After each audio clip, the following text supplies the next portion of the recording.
Okay, so the first step in this process is obviously laying out the radius or the circle of the mug section, and I do that with some dividers. Compass would be nice, but basically these are just going to scratch the circle, and then I'll come back with a pencil and kind of fill in that scratch mark so I can see where my circle's at.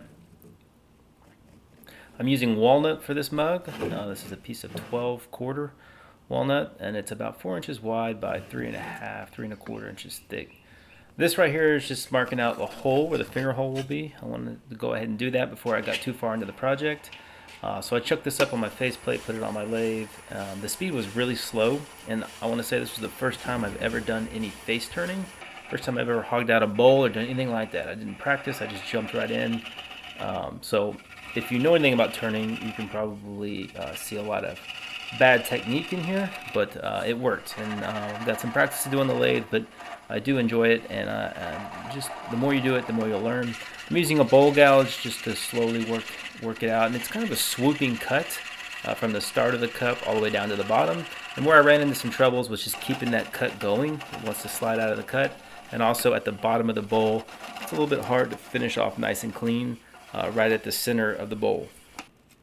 So obviously there I was checking the depth. I got a little bit more to go here. And I did come back, I don't show it in the video, I did come back and do some sanding on this after the fact, just because obviously I'm new to turning in within a bowl like this, and so my cuts were a little rough, so I had to sand and do a little bit of work there. But I was happy with what it was for my first shot at it. Not too bad.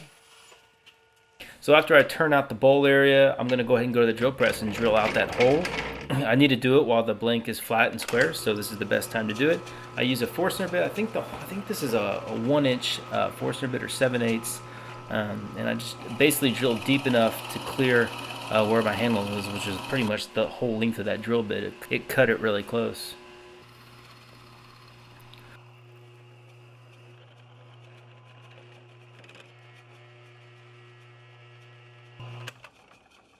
So once I have the whole board out, now the fun part starts. I get to work with my hand tools. I get to start carving this and shaping this bowl.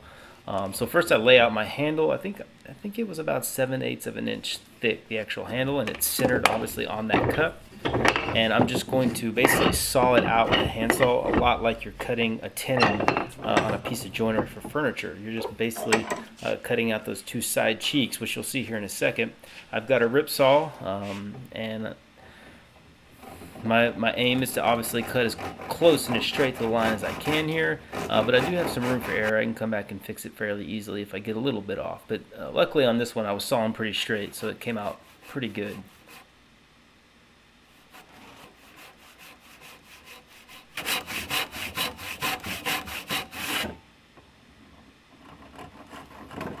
So like I was explaining, it's kind of like cutting a tenon. So this would be cutting the vertical section of the tenon, or the shoulder, or the cheek of the tenon, and then we'll flip the piece, and it's like cutting the shoulder of the tenon. So we're basically cutting from the edge of the cup down and trying to meet that first saw curve perfectly at 90 degrees.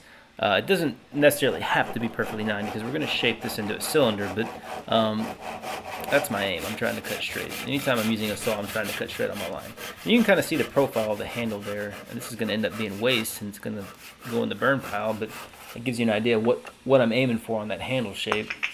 I'll flip it over and do the same thing to the other side. I'm using the same saw. Some of you may notice it's filed for rip, but I'm also cross-cutting with it. I've got plenty of cross-cut saws up there. I don't know why I didn't reach for a cross-cut saw, but it worked. So there it is. That's a big block of mug right there. So now, anytime I'm going to shape into a cylinder or circle, I'm basically going to try to octagon it out. So I'm using my handsaw to chop off the two corners. The inside corners where the handle are, obviously I can't saw those out because I would saw my handle. And here I'm actually going to hit my vise. I kind of knew that was going to happen. A little frustration. So, like I said, I can't saw the inside corners, so I'm coming at it with a chisel, just chiseling away that waste. You can really cut out a lot of waste real quick with the chisel, especially these Lee Nielsen chisels. You can really bang on these chisels hard. They can take a beating. My vise, the wood faces on my vise are really worn out, so that's why I don't have a very good grip. I need to replace those. Plus they're MDF. I don't know why I used MDF for those. So my workpiece is sliding a little bit, but basically I'm just taking my heavy duty mallet and, you know, taking waste out. There's no accuracy here. You're just removing waste. So once I've got that kind of octagon shape, and here I've kind of gone past it a little bit, I basically go across the grain with a block plane, and I'm trying to shape out a perfectly round cylinder. You know, it doesn't have the shape obviously of a mug, but what we're doing is trying to get that perfectly round cylinder shape. I'm switching off between my block plane, and this is a wood spoke shave. Both have worked great. I found the block plane is the best. I'm not worried. You see my motion is from the top of the cup to the back. I'm not worried about it breaking out the fibers on that back side, because we're going to shape that off as we profile that cup. This is a really cool plane. This is a rabbit block plane, so the blade goes all the way to the edge of the plane, so you can see how I can tuck it into that tight space right next to the handle. So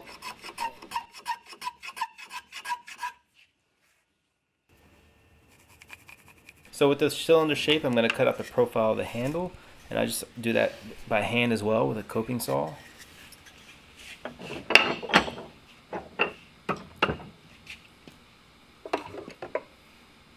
Now, you're going to see when I finish this cut, and you're going to hear my frustration, I'm way out of square here. And this is a tendency with coping saws to get angled out of square. You can see how that thing kind of back cut down in the back. So I'm going to have to shape that out and correct that down the road. That's, like I said, that happens with coping saws. It's easy to get the blade out of parallel, I guess. It's hard to explain. And it kind of dips down and gets out of square.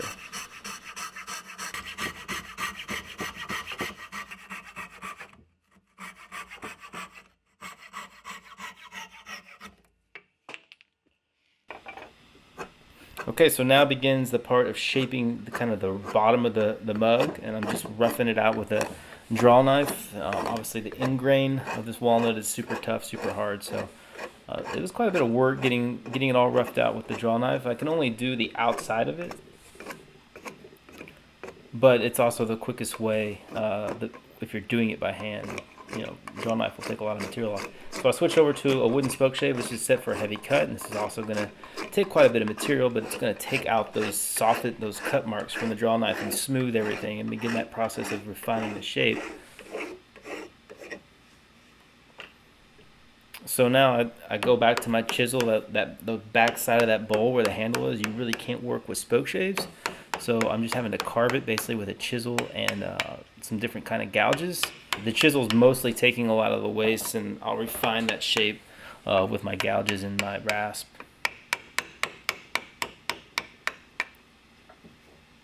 And I can also tuck a spoke shave in there. You can't get all the way into the handle, but you can get quite a bit of it.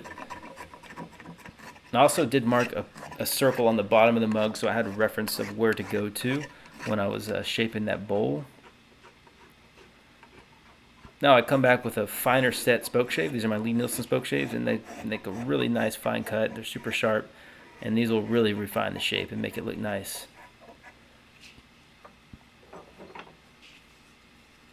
Very close. Obviously I worked a late night there. Got up, worked an early morning to get this thing done. Basically the last bit here is to shape that handle and kind of refine that transition from the bottom of the mug into the handle. One thing I want to point out is I like having crisp transitions where you see the handle comes into the bowl. It's a real crisp. There's no radius there. And the reason I like that is because if you know anything about shaping, you know it has to be done by hand if it's that crisp. If it has a slight radius to it, someone's probably taken it to a spindle sander of some kind and just sanded that transition, which is fine, but it's not hand carved. So I use my rasp to work the handle to kind of clean up that out of square that I did with the coping saw, get it back into shape the way I want it, and I'm putting a slight little toenail shape on the end of that handle to make it comfortable when I hold it. There's no sharp edges, I guess is where I'm going with that. And then this is my card scraper that takes the tool marks off from the rasp. This thing works really well. It'll just scrape the wood, it doesn't tear out, and then I can follow with sandpaper after that.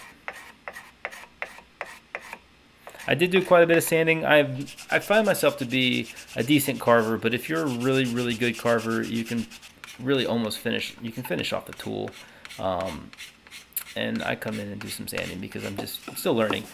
I use my shavings to burnish it. It's a great technique. Same thing as using 4/0 steel wool. Gives it a nice polished burnished look on the outside and on the inside of the cup. And that's basically the finished cup. I want to put one more little detail on the top rim, a little chamfer detail, and we'll do that with spoke shaves and chisel. You can see I've taken the handle. That's one thing I like about these Lee Nielsen spoke shaves. You can take the handles off, and if the handles are getting in the way, it's nice to be able to remove them.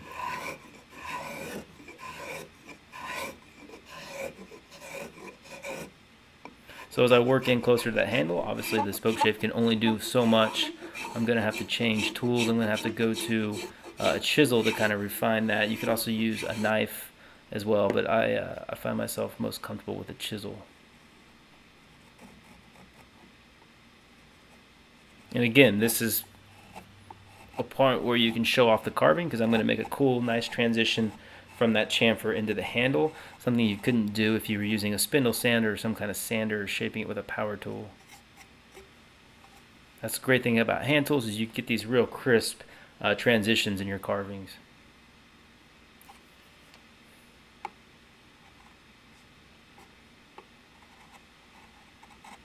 Alright, and the last thing, I just put mineral oil on it. I didn't get crazy with the finish.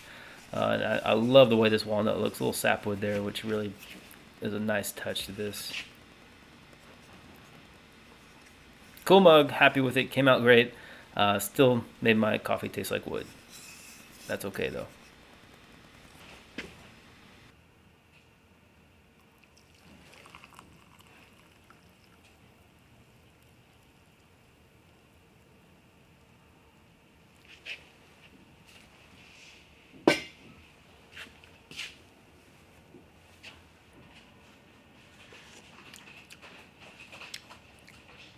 It tastes a little bit like wood. Kind of like it though.